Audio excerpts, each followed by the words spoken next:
Good response. All I can do at this point, okay? Awesome. Turn to your neighbor. Say neighbor. Turn to your neighbor. You don't like your neighbor, right?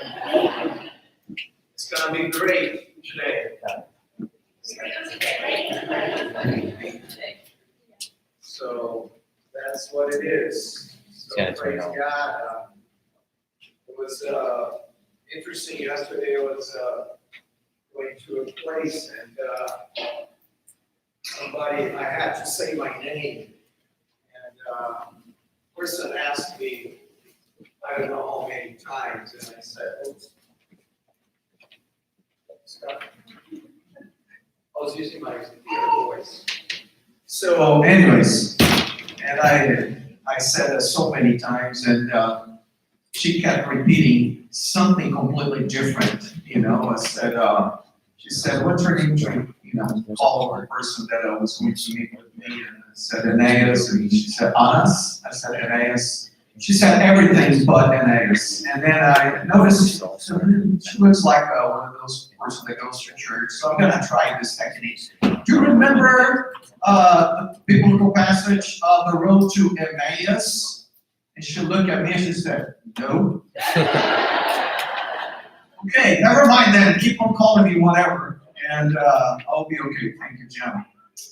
So we are going through a series called Stay Positive. It's different than be optimistic. It's different than feeling positive. To stay positive is not about how we feel about people or circumstances. To stay positive is not necessarily about our good genetics that some of us have that cause us to feel that we are positive about life. To stay positive is not about optimism, being optimistic necessarily, but to stay positive, as I said last Sunday and even the Sunday before, is about God that says what God says about us. That despite of everything, we're more than conquerors in Jesus Christ. To stay positive is about what God says about others and about the circumstances in life, even when they don't feel like it to be good circumstances in life. And God says that He would be with us as we go through the water, as we go through the fire. But guess what? There will be fire and there will be water. But what God says is what is important. This is what it means to be or to stay positive. It's not about feelings. It's not about genetics necessarily, but it is about God, what God tells us. And to stay positive is to stay encouraged. Question for you. Is that easy to stay encouraged? To be encouraged is one thing. I'm talking about to stay encouraged. Not so much, right? I mean, you can be encouraged, you can feel encouraged, but to stay encouraged is a different ball game. And the reason why is the same thing I just told you. To stay encouraged requires that it's not about how we feel.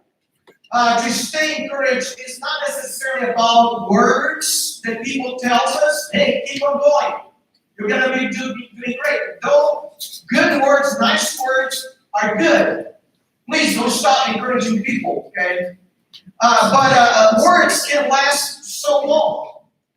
Why? Because life, as we know, is surrounded.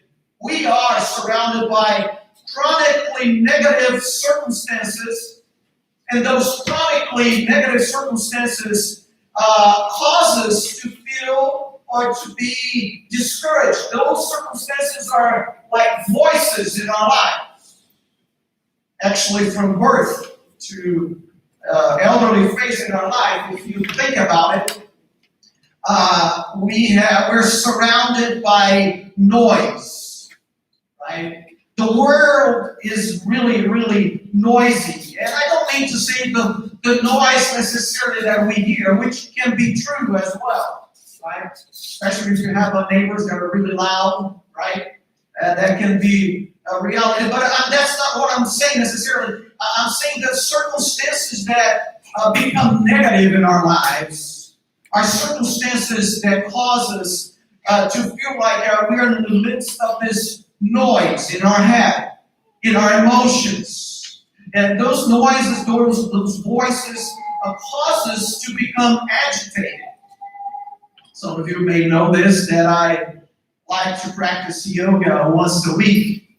Actually, there's a picture of me practicing yoga somewhere there.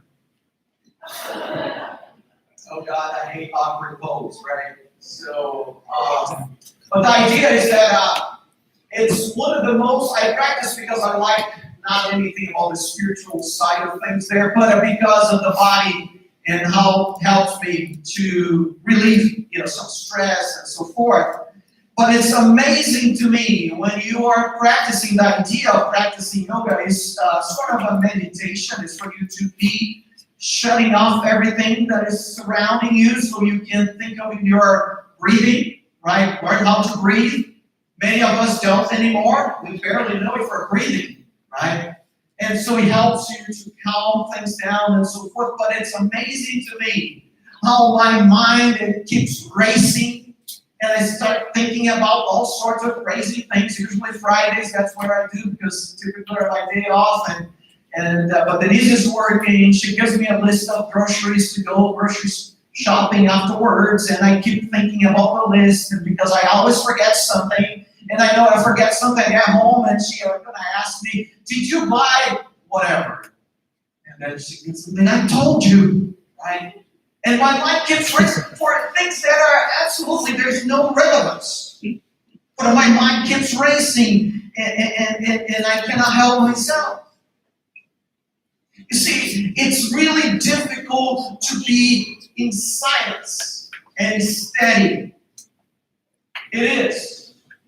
It is difficult not saying necessarily that the things around you are in silence, but I'm talking about within ourselves, to be steady, to be silent. And yet I gotta say this to you this morning, that silence and steadiness are crucial to stay encouraged. Silence and steadiness are crucial to stay encouraged. The reason why is because silence is a crucial component when it comes to hearing God. See, sometimes we say, and I hear this all the time, I cannot hear, I don't know what God is telling me.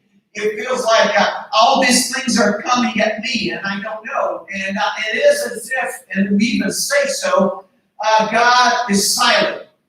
Nothing is happening. He's not speaking. Is he not? Has God stopped speaking to you and me? I don't think so. I think of the problem we're facing, we all face this, and that causes us to be discouraged is because there's so much noise in our lives. And again, I don't mean to say, things that are going around, but within us, that it's hard to hear God's voice.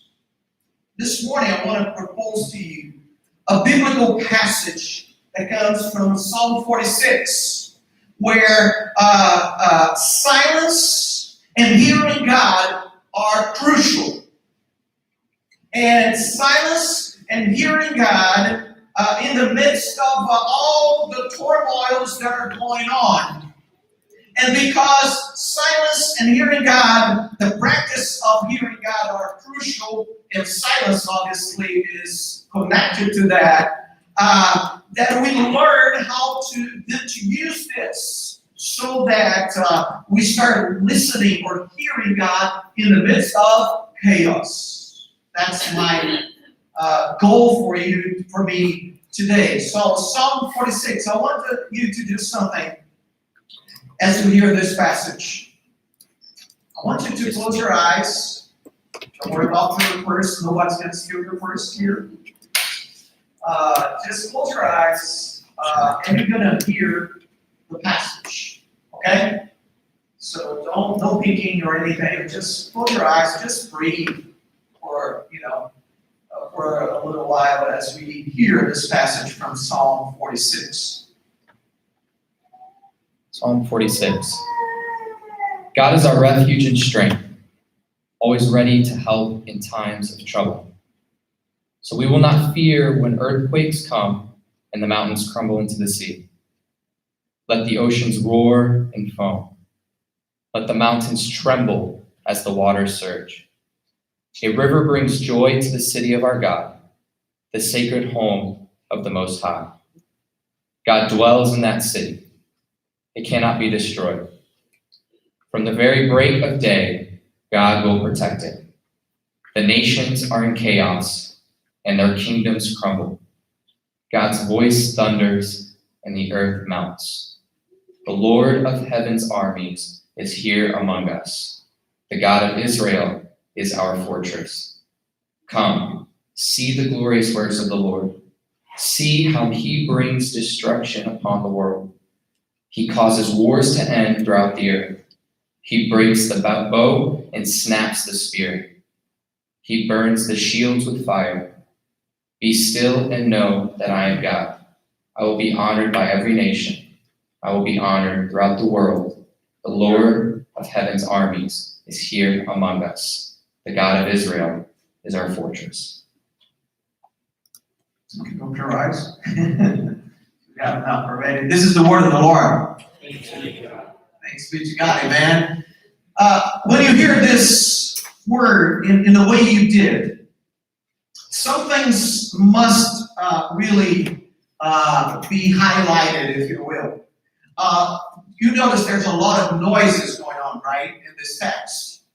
You notice there's earthquakes, mountains trembling, oceans roaring and foaming, and mountains trembling, and water surging. And you know, the author is not talking about short acres.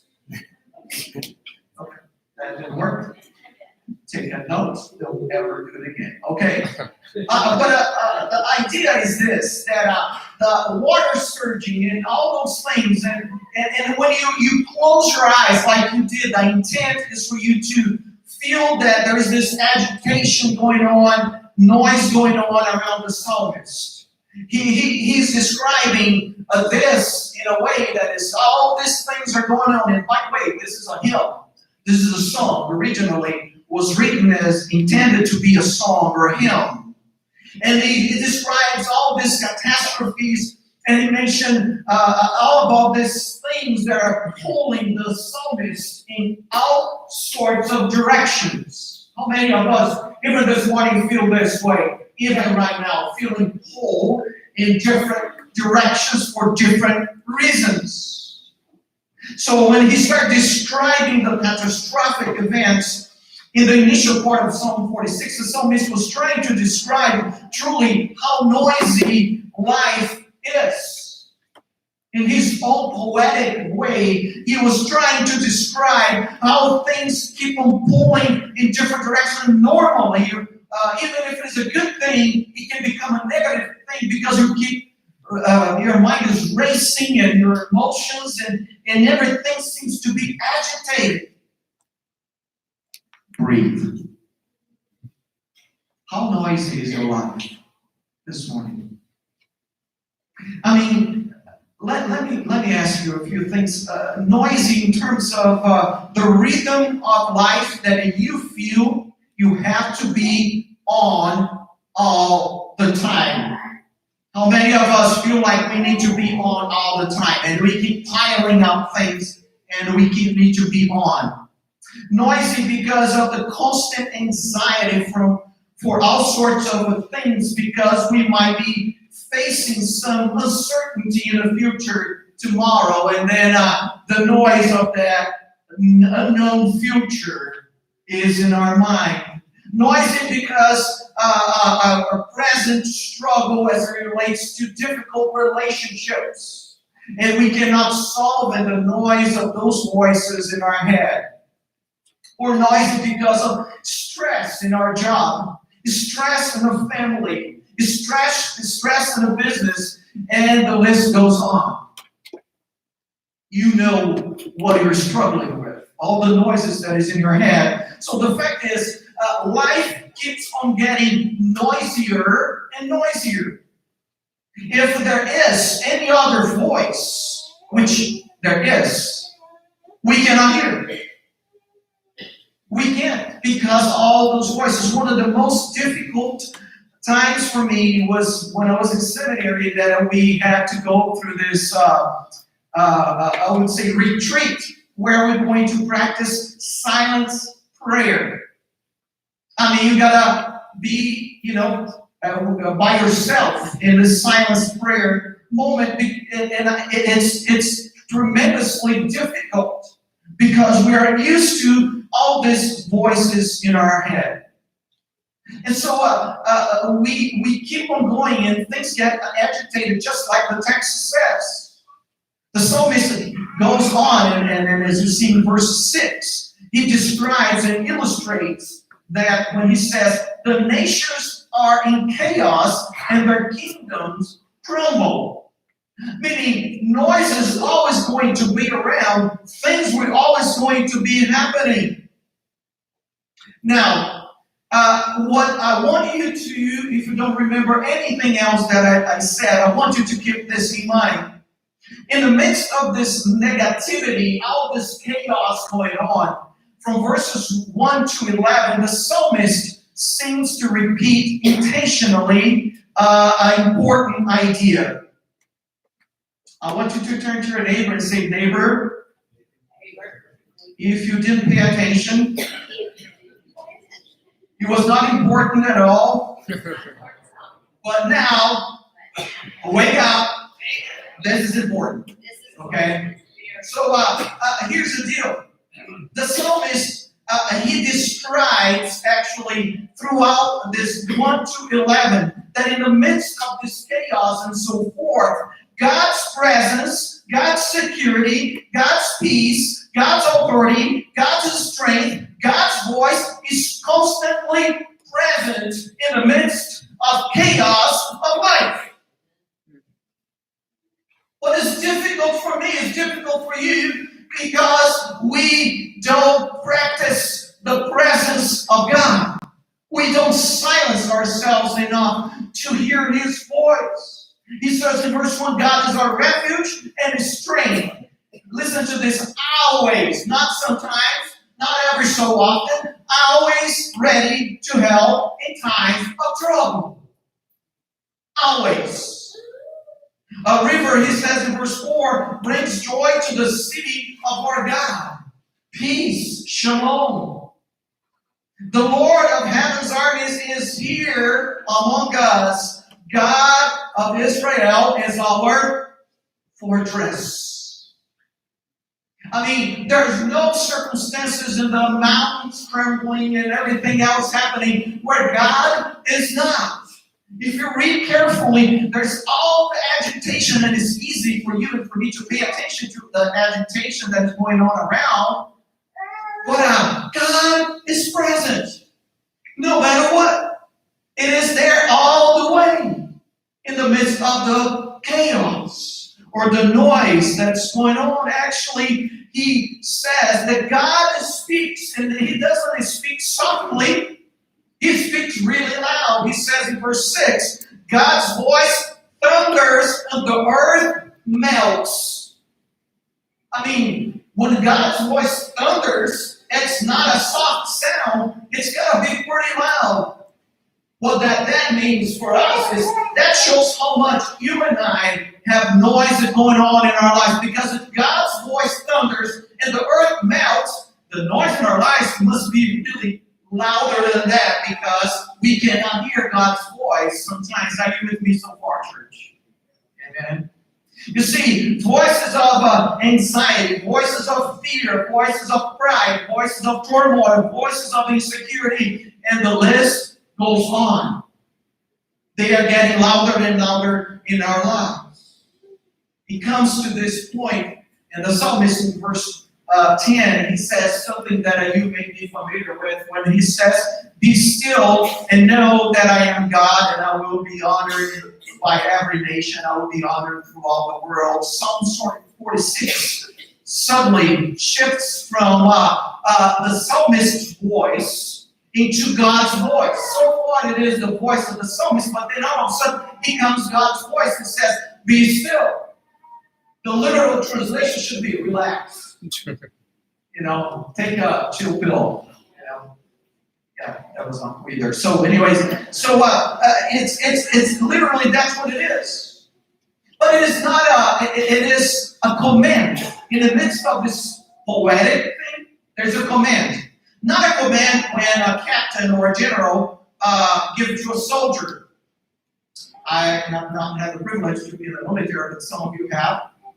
When a captain or general or whoever is in higher position give a command, how is that? Is that one of those things that they talk to you nicely and say, "Would you please care to do this?" Is that how it works?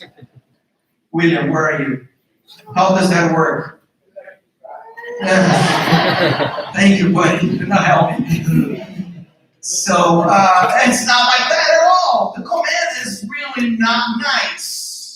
But the command that we see here it's different. It's to reestablish order in chaos. It is this sort of a command in which there is this therapy, if you will, going on. It is actually very, very similar to what Jesus says when they got in a boat and the disciples are freaking out. And Jesus says, "Silence, be still," in Mark 4:39. Is this a coincidence? No. The two passages are connected in some ways because it is God Himself who is telling, "Be still, relax." Meaning, He is ever present. It is this silence in the midst of all the chaos that's going on that we know that He's calming things no matter what.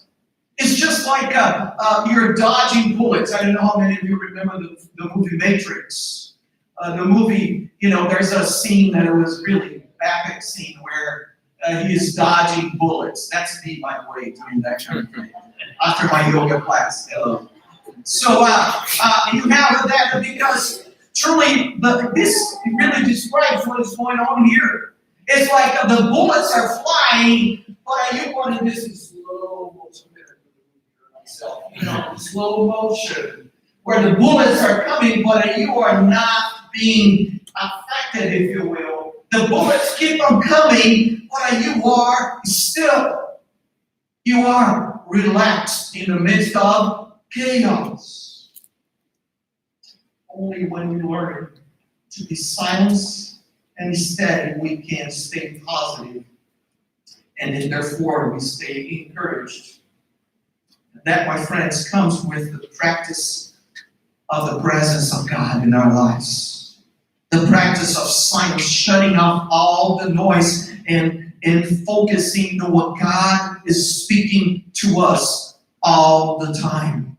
Speaking to us in prayer, speaking to us as we focus on Him, speaking to us through His Word that tells us who He is and what He's doing and what He can do and what He has done and will continue to do so because He can do immeasurably more than we ask or think.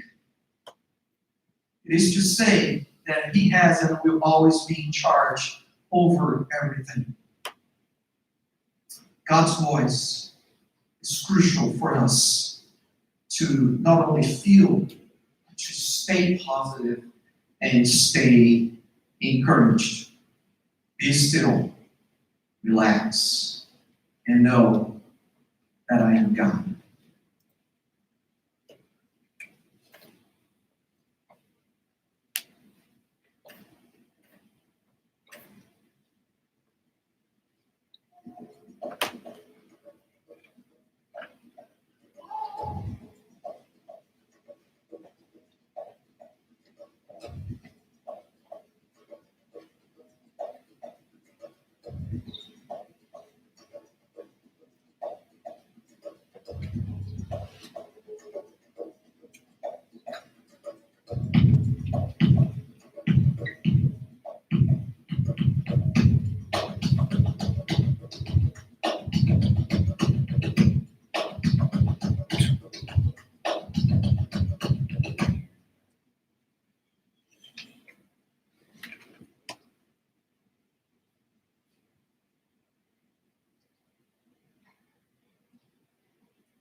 Amen. Praise God.